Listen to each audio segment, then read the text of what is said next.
Hey, welcome back to Jazz Hands Piano. Hope you're well. This is part 2 of my mini-series on Autumn Leaves. Hopefully you've had a chance to look over the lead sheet from the introduction, the one that I put up for you. So, or you know it already, in which case let's just move straight on with what I'm going to be talking about today. So, I mean, we're talking about the basic chords from the lead sheet.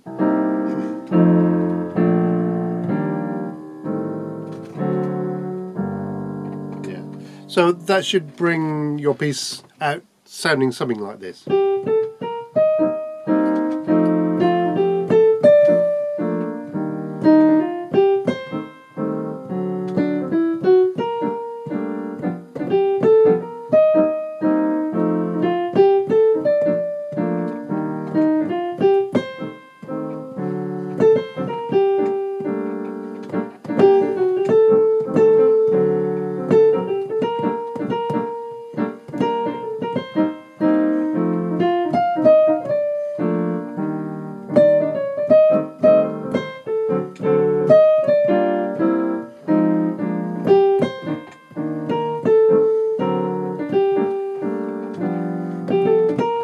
And so on, and background.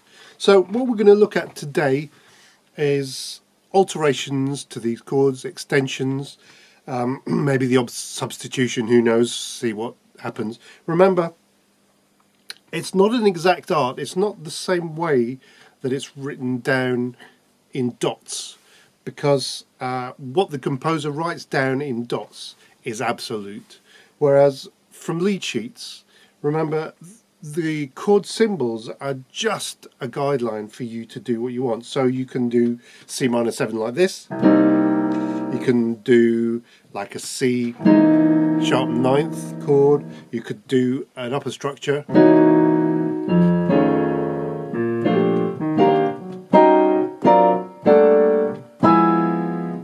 know what I mean? So it's open to interpretation, and this is the beauty of jazz, really, that you get to put your own mark on it. So that's what I want to talk about. I want to talk about the next stage up from this chord-wise, and we're going to look at some of the chords on the sheet that's below there. The first one is a C sharp 9th. So how do we get to a C sharp 9th? Well, if you are familiar with sevenths, so we can have dominant sevenths, a C dominant 7th, to that we can add a 9th. Now all we do is sharpen the 9th, and then we have that. Now commonly it's evolved that we leave out the 5th, so then we have this quite an open sounding chord. You can add a sharpened 5th to it as well, depending on where it's going to, but this is what I'm using, sharpened 9th chord to a sharpened 5th chord of F7. So here we have F, there's the 7th, there's the 3rd or 10th if you want to call it that, and sharpened 5th. And there's the first two chords, and actually already you can do yourself a drill out of those. You could just do sharpened 9th to sharpened 5th chords,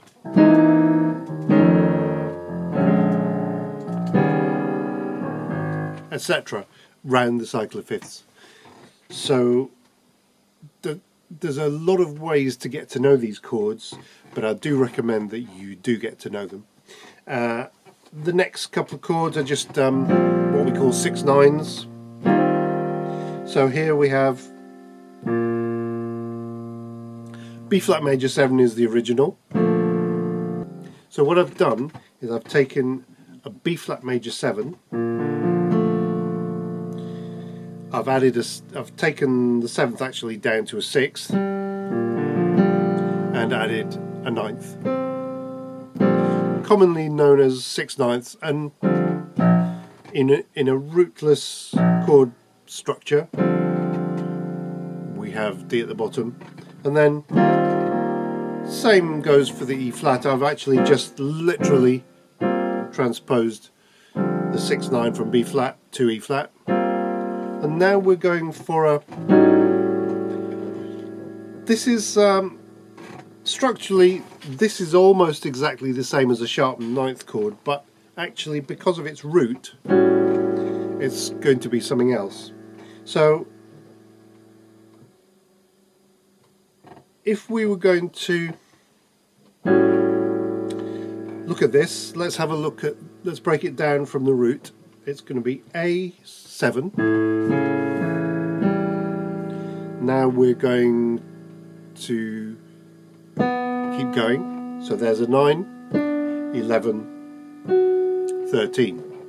So here we go. This is an A13. But generally what happens is we take out the 3rd and the 5th. So this is our standard 13th chord. Quite often we flatten the 11th, and quite often also we can take out the 9th, so leave out the B, and there we are. Now I've put a little E flat in there because I'm going down to a D sharp 9th next, and I like that chromatic sound, but actually there's not a lot in it. It's personal preference. So there's our 13 flat 11th, D sharp 9th. Now this is a chord I love very much. It's a minor major 7th. So we start off with a G minor, and then instead of putting a minor 7th, flattened 7th, we're going to use the 7th from the major scale, hence major 7th. And that's just got a really kind of 60s feel to it that I like. And then for the G7, which many of us do as a turnaround coming back to C, I've actually done a G13. So 3, 5, 7, 9, 11, 13. Take out the 3rd, 5th, and then I've flattened the 9th, I've flattened the 11th. So here we go. I really like this chord. It's like a E first inversion over a G7 shell. Yeah? A G7 shell. So those are all the chords for the whole piece, pretty much, except for near the end of the B section.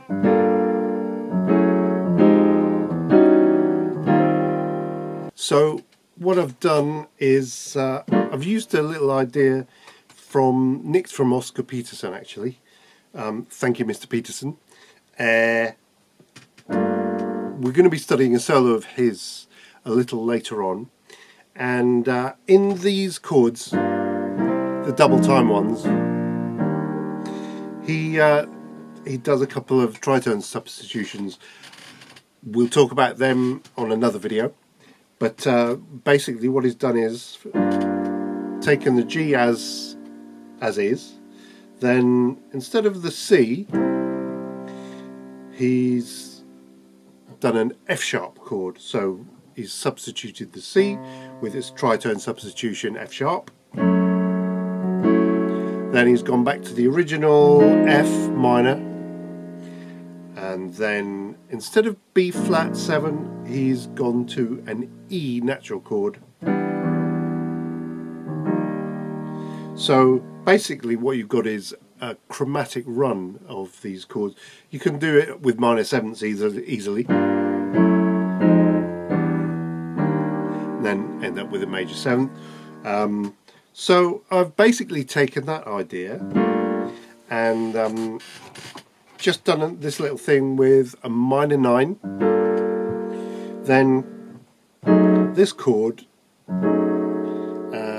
you can call it either an F sharp minor 6 with an added 9, or you could call it a F sharp minor 9 with a double flattened 7th. I don't like the sound of that as much, so I'm going to call it an F sharp minor 6 with an added 9, and then down to a F minor 9, and then, you guessed, E minor 6 with an added 9th, and then back to the E flat 6/9 that I've been doing all the way through the piece. So you've got this and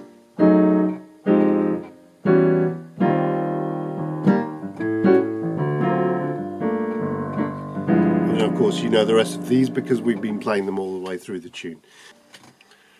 So what we have now is this new set of chords, and it's making the sound quite different for the tune, and here's how it sounds.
Etc., and then we're back round. So you can get more of a flavour of what that's going to sound like as an end product. And of course, the more ideas you put into it yourself, you know, shift stuff around, undo some of the chords I've done and remake them in your own taste, you know, with your own taste, then it's going to be incredible. Yeah. So I hope that's been of some help to you. And I'm looking forward to going through the next video, which is going to be the beginnings of our improv section. So I'm really looking forward to that one. If you like the video, please leave me a thumbs up down there. And if you haven't subscribed, please think about subscribing, because it really helps. Alright then, see you on the next one. Take care.